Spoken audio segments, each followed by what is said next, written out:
Estou cumprimentando a todos na gloriosa paz de nosso Senhor Jesus Cristo. Confesso que estou com saudade de todos, sem dúvida alguma, espero que o sentimento seja recíproco, por não estar podendo estar nos encontrarmos no templo. Sem dúvida alguma, a presença é mais calorosa, mais quente, ver o semblante dos irmãos, bem como os irmãos veem o meu também, mas isso está sendo impossibilitado neste momento, mas de qualquer forma, estamos aqui para poder continuar em comunhão com os irmãos, em contato com os irmãos, conversando com os irmãos e, sem dúvida alguma, transmitindo a palavra de Deus para os irmãos. E neste domingo nós queremos fazer a meditação de um texto na palavra de Deus, um texto reflexivo com relação ao momento que nós estamos vivenciando, que é esse momento de pandemia pelo coronavírus, que sem dúvida alguma já foi decretado quarentena no estado de São Paulo.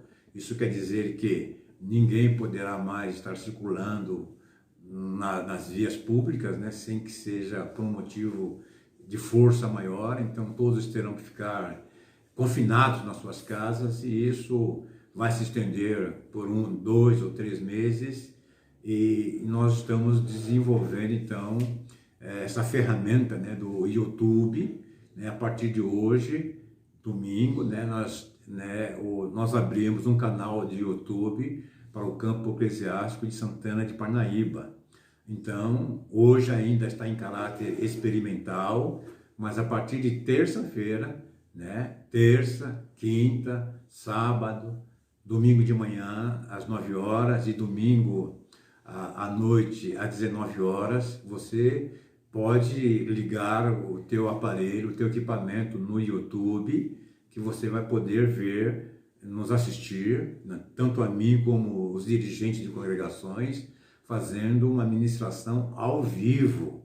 E caso não seja possível, a gravação vai ficar, né, gravada no nosso canal e você vai poder ter acesso a ela a qualquer momento que você quiser, para receber notícias do campo e, enfim, uma ministração dos nossos ministros, né, do campo eclesiástico de Santana de Parnaíba. Então, hoje ainda é em caráter experimental, mas já vai sair alguma coisa no canal YouTube, você pode acessar e vai encontrar o nosso culto, a nossa ministração, que ainda nesse domingo vai estar no comando da missionária Rose. Então, eu queria meditar com você na palavra de Deus, no Evangelho segundo nos escreveu Marcos, um texto bastante conhecido, que está no capítulo 10, versículos 17, que fala sobre o jovem rico. E a palavra diz: e pondo-se a caminho, correu para ele um homem, o qual se ajoelhou diante dele e lhe perguntou: bom mestre, que farei para herdar a vida eterna? E indo lá para o versículo de número 21, Jesus responde. E Jesus, olhando para ele, o amou e lhe disse: falta-te uma coisa, vai e vende tudo o quanto tens e dá aos pobres, e terás um tesouro no céu. E vem e segue-me.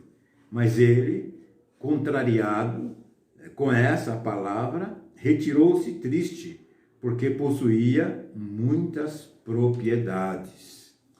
Então, eu estou entendendo que este momento que Deus está permitindo que nós passemos, não só nós, Avivamento Bíblico de Santana de Parnaíba, mas toda a raça humana na face da terra, através dessa pandemia do coronavírus, principalmente para a igreja, como já fiz na minha fala passada, que há um tempo determinado para o propósito de Deus. E eu quero me concentrar dentro do propósito de Deus, dentro da vontade de Deus para com a igreja, que é fazer com que a sua igreja, aquela igreja que vai ser arrebatada, aquela igreja que efetivamente vai morar nas mansões celestiais, que essa igreja comece a se preparar, que essa igreja comece a se posicionar, para que quando então soar as trombetas nas regiões celestiais, esta igreja possa ouvir, né, o sonir dessas trombetas e voar para encontrar com o Senhor Jesus nos ares. Então, essa pandemia está fazendo com que todos nós nos confinemos em nossos lares.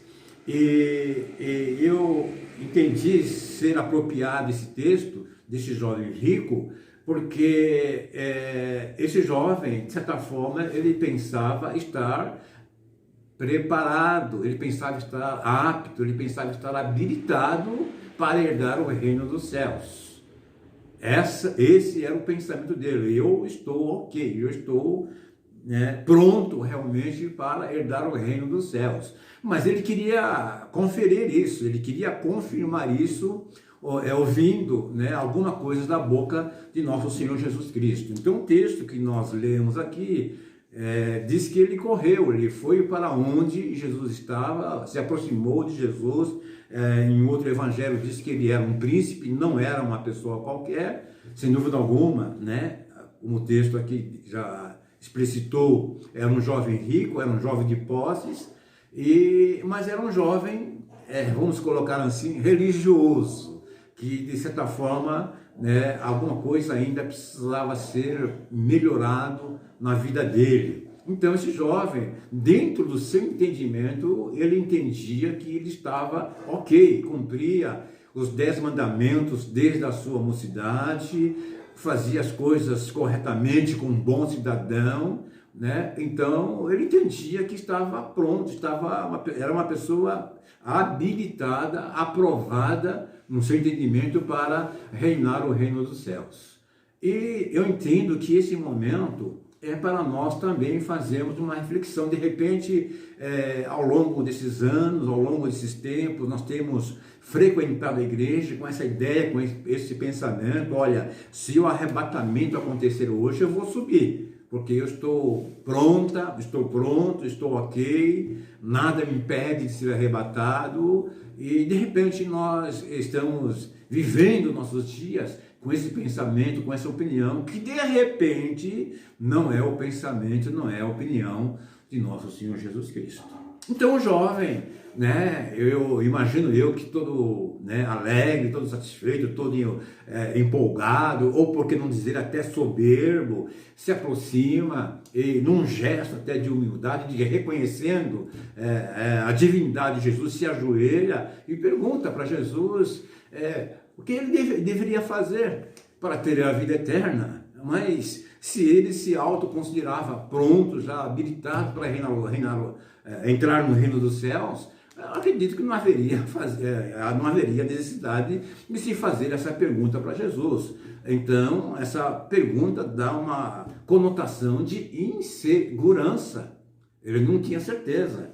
Então, quando nós falamos que se o arrebatamento acontecer hoje, acontecer agora, eu vou para o céu, eu tenho que ter a certeza absoluta e não preciso da confirmação de ninguém, porque eu entendo que o Espírito Santo é que vai confirmar isso dentro do meu coração. Mas esse jovem, não sei exatamente qual a causa, qual a razão ou a motivação, então ele de joelhos, segundo aqui o Evangelho de Marcos, ele pergunta para Jesus o que ele deveria fazer para herdar a vida eterna. E Jesus, obviamente que é onisciente e sabia do que passava na mente, bem como no coração daquele jovem, abrindo um parênteses aqui, Jesus sabe o que passa na mente do seu coração, na sua mente, bem como no seu coração. Então Jesus percebeu que ali havia necessidade de algumas correções. Então Jesus primeiramente ele fez uma pergunta para o jovem: olha, você precisa praticar os 10 mandamentos. Aquele jovem prontamente respondeu: olha, desde a minha mocidade eu pratico os 10 mandamentos. Se esse é o problema, é a questão, está resolvido. Mas no versículo 21, o texto diz que Jesus amou aquele jovem. Então, não sei qual é a sua condição hoje, não sei qual é a sua condição agora, mas eu quero te dizer que Jesus te ama. Jesus te ama. E o texto diz que Jesus amou aquele jovem e logo em seguida fez uma pergunta, fez uma observação, fez um aconselhamento para aquele jovem. Olha, tudo bem, meus parabéns que você cumpre desde a sua mocidade os 10 mandamentos, mas uma coisa te falta, jovem. É o que, Senhor Jesus? Vai, vende tudo que você tem, dá aos pobres e vem e segue-me. E assim, com certeza, você vai herdar o reino dos céus. E o texto diz que aquele jovem se entristeceu e se retirou dali cabisbaixo, porque a sua segurança não estava em Jesus, estava na sua fortuna, estava na sua riqueza. De repente, nós, nos dias atuais, estamos, de repente, assegurando ou afirmando que a nossa salvação está ok, está positiva, está liberada, de repente, em cima de alguma situação que nós nos autoafirmamos, dentro da igreja. Olha, eu sou dizimista fiel, olha, eu sou frequentador assíduo da escola bíblica dominical, olha, eu canto no grupo da igreja, seja ele de senhora, seja ele de louvor, seja ele de jovens, de adolescentes, olha, não perco um culto no meio da semana. De repente, a sua confiança de que está salvo está baseado nesse seu comportamento.